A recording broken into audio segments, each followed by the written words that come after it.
We start with breaking news happening now. Chinese President Xi Jinping and his US counterpart Joe Biden are continuing to hold a virtual meeting on bilateral ties. Xi Jinping has called for developing a sound and steady China-US relationship.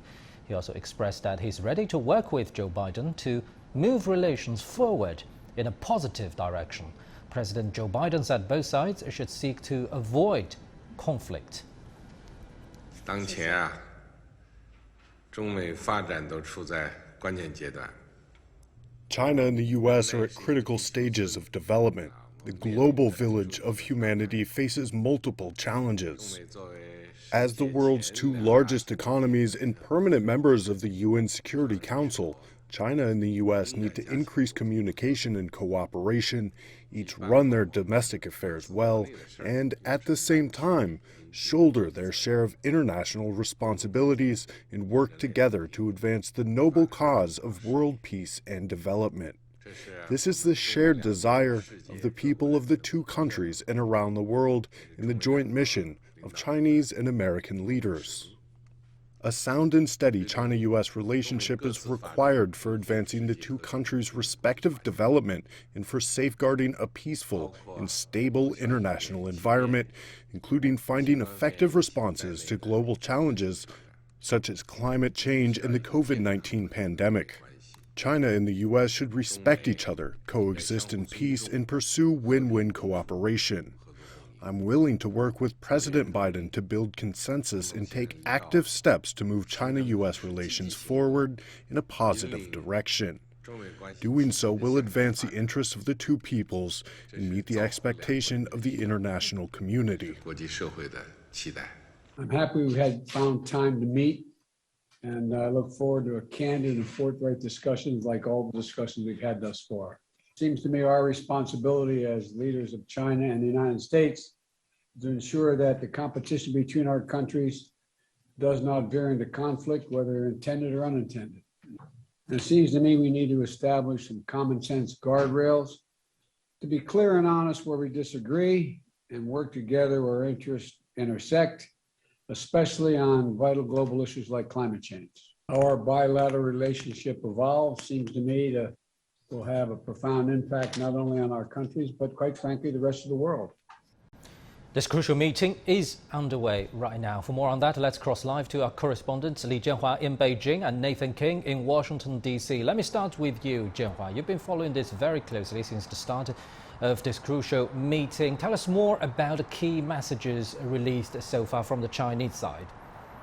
Yes, Pandong, the meeting has lasted about 3 hours. It could be longer depending how the discussion goes. And we know President Xi and Biden had the openings for about 11 minutes. A very cordial opening with Xi calling Biden an old friend, hoping to do a face-to-face meeting next time. The significance of the meeting, Pandong, is they are talking. It's not turning into an open conflict. And as two leaders said, they must make sure their relationship does not veer into an open conflict. President Xi said, and we have heard just now, China is ready to move the U.S.-China relations forward in a positive direction and seek to address some issues of common concern, such as climate change and the pandemic cooperation. And U.S. President Biden promised to address areas of concern, including human rights and other issues in the Indo-Pacific region. So after the 10-minute meeting, the openings from both sides, it became a closed-door meeting, and we haven't got any official release from either side yet as to what they talked about. But the online meeting comes at a time of fraught relations on issues like Taiwan, trade and technology. So as for the agenda, Taiwan, of course, is for sure on top of it, and that is the red line of the China-U.S. relations, given the simmering tensions over the islands. So we're expecting more from the conversation. The Chinese Foreign Ministry earlier said that the U.S. statements on the Taiwan issue have gone out of shape and even backtracked. So, and as for the trade war, China wants a free trade with the U.S., and the president's talk this time is unlikely to change the status quo, we have to say, and more high-level talks are expected. Regarding technology, that's another message. Since the trade war happened, the U.S. has slammed slammed sanctions on several Chinese tech companies, including the tech giant Huawei. So there could be some progress in this regard, according to experts I talked to, but still we have to wait. Security in the Indo-Pacific region is another topic, a thorny issue. China is concerned AUKUS, which empowers Australia with nuclear power submarine, could be a move against China in the South China Sea. Pandemic cooperation should also be on the agenda, given the pandemic is still rampant across the world. So there will be loads of differences they need to sort out and settle. At this point, the US doesn't hope its leadership role is replaced by China, as we see in its China policies from the Biden administration and its predecessors. As for China, it aims to express the view that the new type of major power relationship is based on mutual respect, and there should be a new normal. Back to Pandong. Thank you very much. Our correspondent Li Jianhua in Beijing. Now let's go to Nathan in Washington, D.C. Nathan, tell us more about key messages from the US side so far. Well, I mean, the fact that this is now well into its fourth hour is encouraging. You can see the lights are still on behind me at the White House, and maybe for some time, because it's not just the two heads of state, Joe Biden, of course, and President Xi Jinping, but also all the interlocutors, Janet Yellen, the Treasury Secretary, Secretary Antony Blinken here, Jake Sullivan, the National Security Advisors, others from the National Security Council as well. And then, of course, we have Yang Jiechi, Wang Yi, Li He, of course, on the Chinese side, and others. So I think the fact that we're going to 4 hours and we are getting noises on some sort of progress when it comes to trade, not so much on Taiwan that we were just hearing about, that's going to be obviously very key. But it would be definitely a bridge building exercise as if at the end of this there was some movement on lowering tariffs. As you know, the Biden administration, much to the consternation of Beijing, kept up to 25% tariffs on $360 billion worth of imports. But with runaway inflation and really squeezed supply chains going into Christmas, these tariffs are hurting even more than they did under the Trump administration, both consumers and US businesses. So there is a rationale domestically, maybe political cover, to do this. We'll wait and see what it is, whether it's phased, and also whether the Phase 1 trade deal signed under the Trump administration back in, January 15, 2020, 2019, will be revived, and talks of Phase 2. I think that's where the cooperation lies. Of course, climate details following the joint statement coming out of Glasgow, COP26 over the weekend, would be good to see as well. But obviously the security interest, the red lines of China, the Taiwan is the one China policy, just words now, is something that Beijing will need reassurance on first. Thank you very much. Our correspondent Nathan King in Washington, D.C. Now for more insight, let's talk to Professor Wang Dong in Beijing and Professor Joseph Gregory Mahoney in Memphis in the U.S. state of Tennessee. Thank you very much for joining us, gentlemen. So as we just heard from our correspondents, this has been a long meeting and it's now entering its fourth hour, showing the importance and also the depth of China-US relations. We've also heard many key messages from both sides. So, Professor Wang, what messages do you think are especially critical right now? Well, yes, Pendant, thank you. I think the key, several key messages here. One is that I think there's a consensus on both sides for both leaders. The United States, China and the United States should be ready to move the bilateral relations back to the positive track. I think this is the first and foremost, the most important issue, the consensus I think reached between the two leaders, because we all know that because of the former U.S. administration's the irresponsible policies really seriously damage the U.S.-China relation. Therefore, a huge task ahead of us is how to bring the bilateral relations back to the normal track. So I think this is the first consensus between the two leaders. And also, I think that there is a very strong sense of shared responsibility between the two leaders for China and the United States as the two great powers to work together to tackle the global challenges facing the whole humanity. I think this is another very important message coming out of this summit meeting. Professor Mahoney, what are the critical signals you've been picking up? Well, I agree with your lead-in. I think that, thus far we've seen two people who've known each other for years, who've greeted each other warmly, and who seem prepared to speak candidly about key issues and perhaps resolve some differences. But I disagree in part with my colleague. I think that the U.S. position here is still emphasizing competition first, and this this idea that Biden raised, that wanting to erect guardrails and manage our competition so we don't fall into open conflict, whereas President Xi Jinping is emphasizing more cooperation and win-win solutions.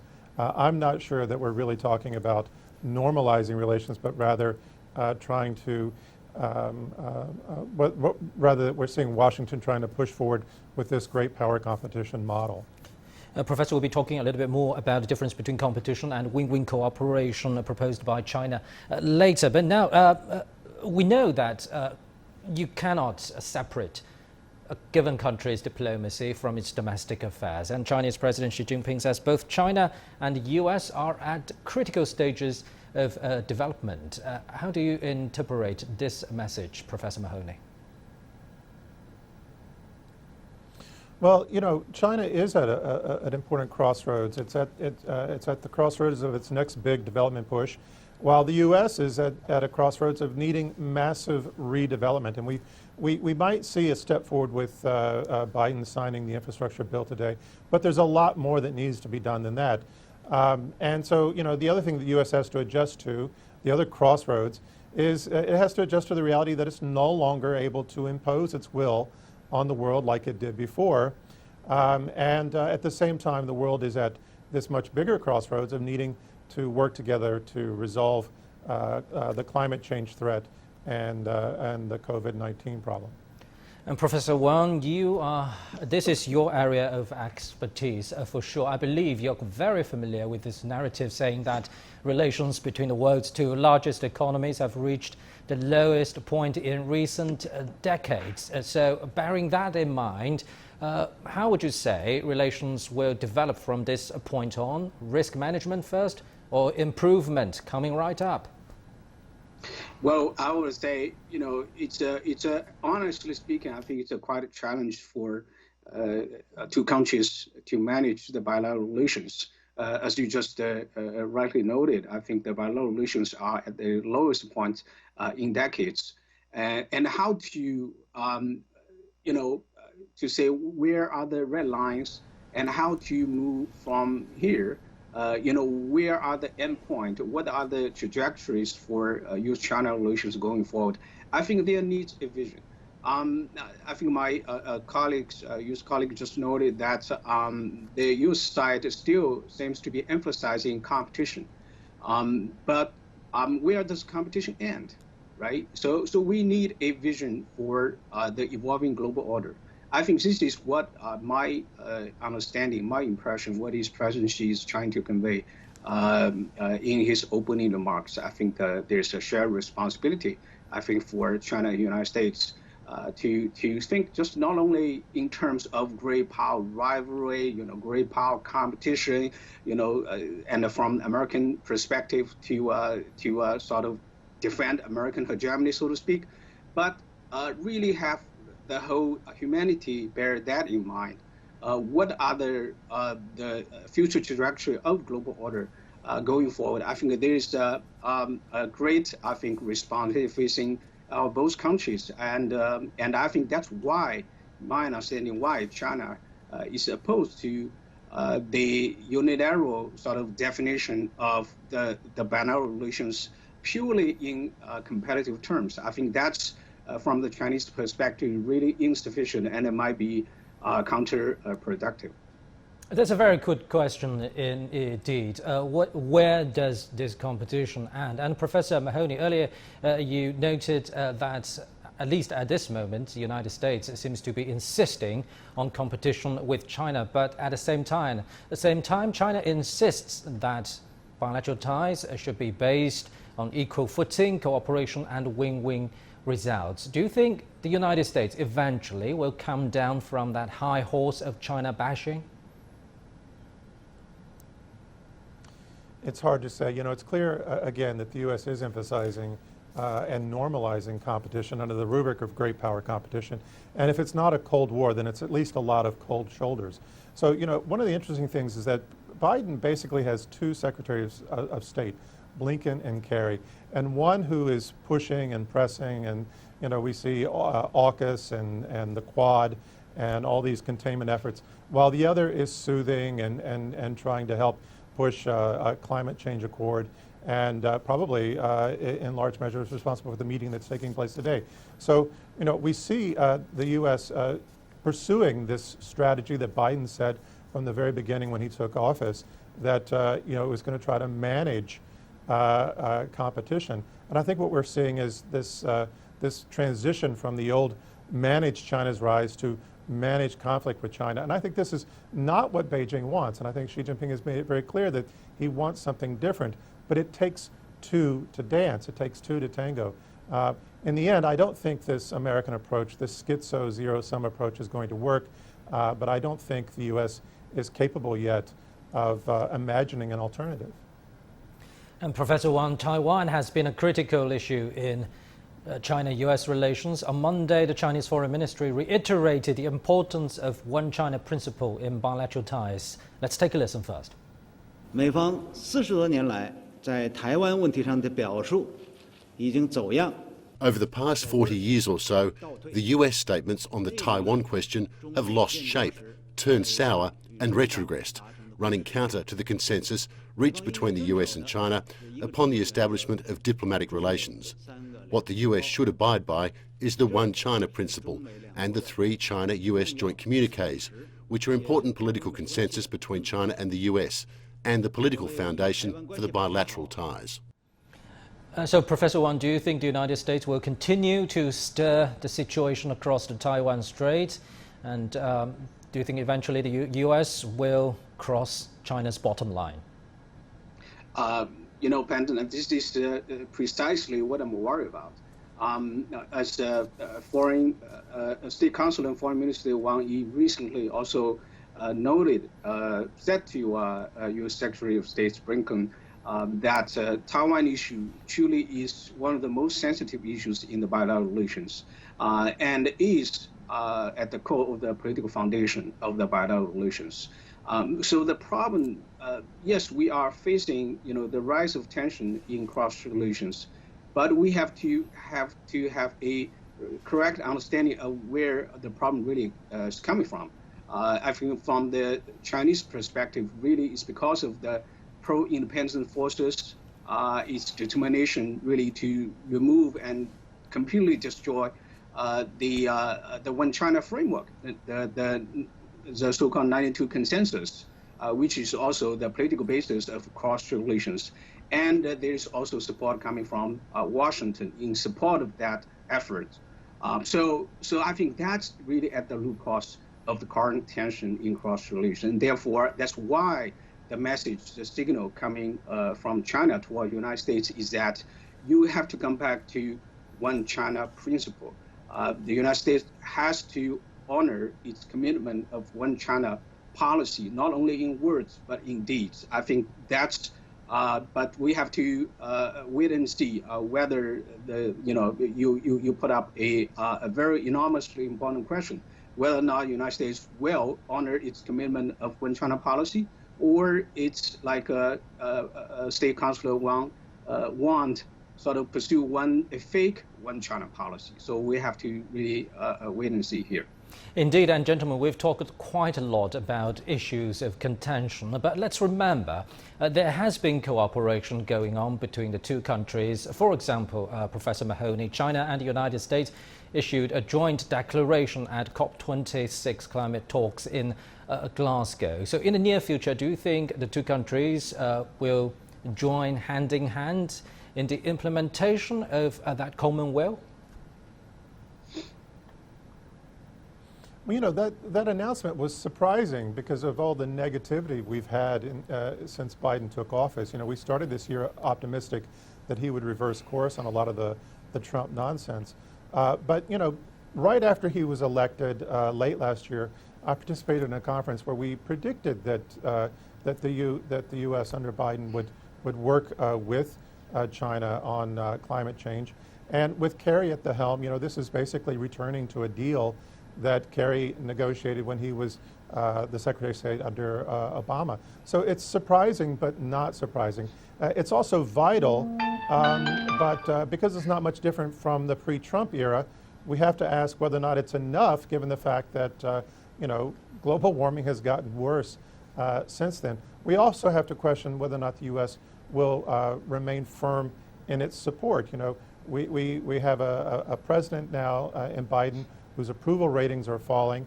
He might get a push out of the infrastructure signing. He might get a push out of this summit. But, you know, we could end up with a Republican in office. We could end up with a Republican Congress next year. And we might see the U.S. reversing course. And so this is something to be concerned about everywhere.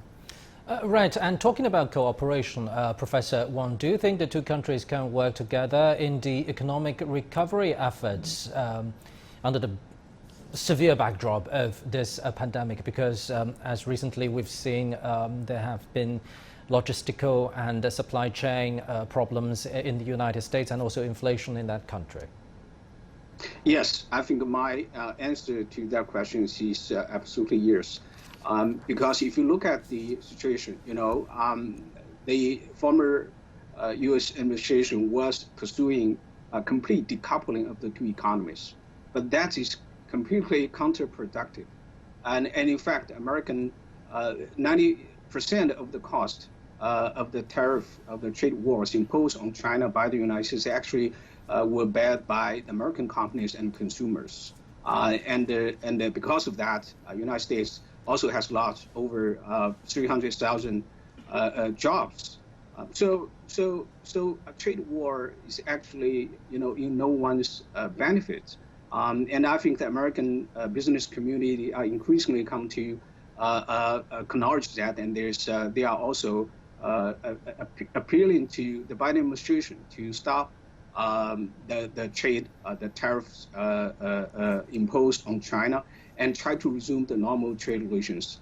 And I think the one key question here, from what I'm studying, really is what I call the over-securitization of the trade issue, including what you just mentioned, supply chain and other issues. So the over-securitization of trade issue is actually causing a lot of the I would say overblown, exaggerated fears, and then leading to a lot of destructive, damaging policies coming out of the United States. And I think that is one critical issue that needs to be addressed, even in, to begin with at a theoretical level, and then at the practical and policy level as well. Thank you very much, Professor Wang Dong in Beijing and Professor Joseph Gregory Mahoney in Memphis. Staying with our coverage on China-US relations, trade between the two countries is a major factor in bilateral ties. Earlier we spoke to Zhang Xiangchen, the Deputy Chief of WTO, about trade relations between the world's two largest economies and what the future holds. Mr. Zhang, as the Deputy Director General of WTO, knowing very well China and U.S. trade disputes over the years, what is your expectation? You know, in Geneva, in WTO, members always say, when elephants fight, grass suffering.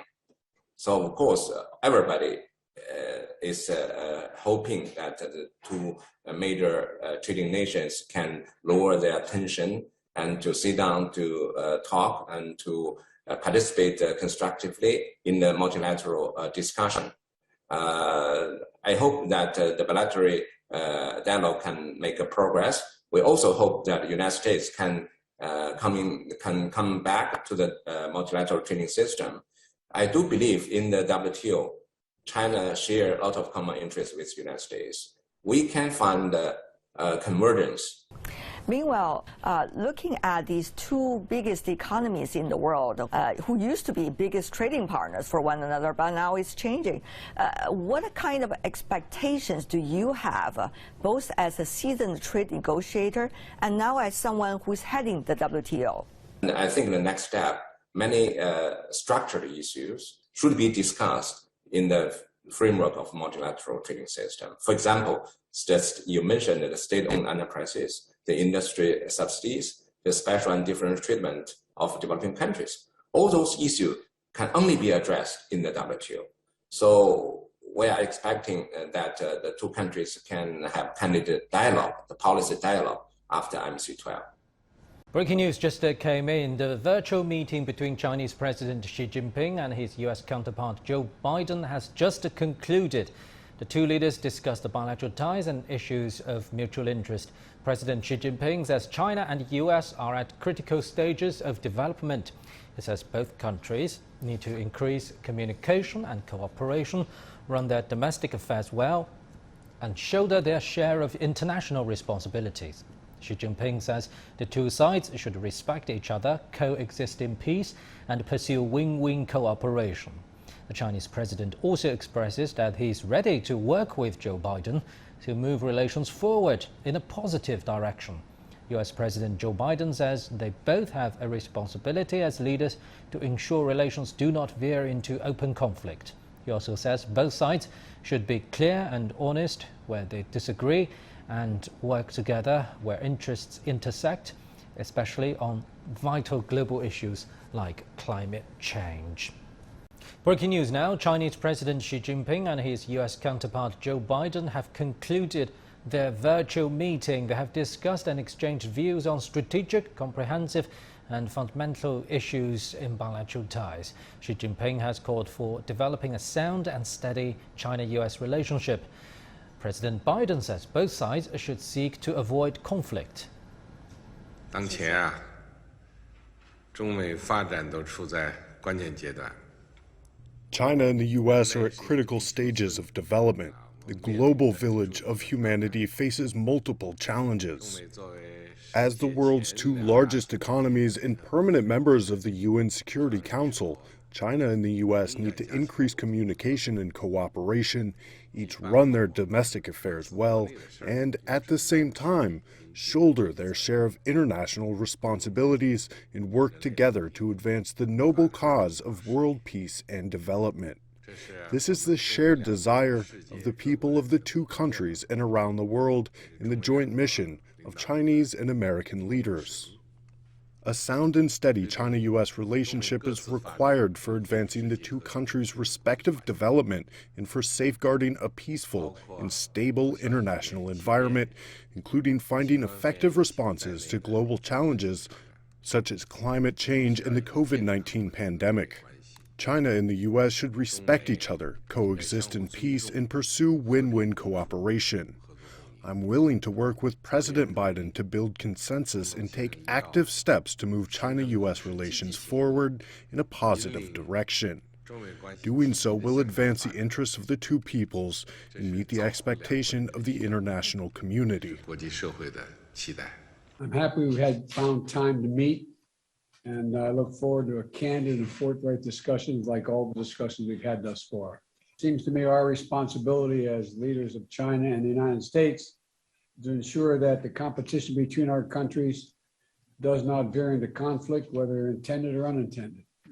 And it seems to me we need to establish some common sense guardrails to be clear and honest where we disagree and work together where interests intersect, especially on vital global issues like climate change. How our bilateral relationship evolves seems to me to will have a profound impact not only on our countries, but quite frankly, the rest of the world.